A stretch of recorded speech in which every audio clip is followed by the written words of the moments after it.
কোথায় ছিলে? বললাম তো অভির বাড়ি ছিলাম। অভির বাড়িতে? আরে হ্যাঁ। আরে ভাই তোরা আমাকে এত তাড়াতাড়ি ডাকলি কি হয়েছে? এই তো কাল আমি তোর বাড়ি ছিলাম না, বল বল। আরে হ্যাঁ ও তো আমার বাড়িতে। 9 8 7 2 5।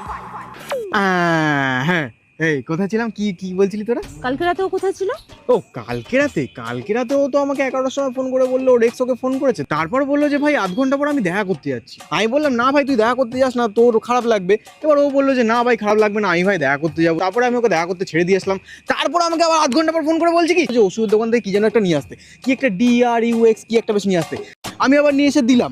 তারপর আমাকে বললো যে 3 ঘন্টা অব্দি আমি কোনো ডিস্টার্ব করবি না, কিচ্ছু বলবি না, ফোন মেসেজ গালাগালি কিচ্ছু করবি না। আমি দেখলাম 3 ঘন্টা অব্দি ওকে ফোনও করিনি, মেসেজও করিনি, কিছু বলিনি। আমি 3 ঘন্টা পর গিয়ে আমাকে যখন পিক আপ করতে বলে তখন আমি গিয়ে দেখি কোন একটা হোটেলের সামনে দাঁড়িয়ে আছে। তুই বল হোটেলের সামনে অত রাতে গিয়ে দাঁড়িয়ে থাকে?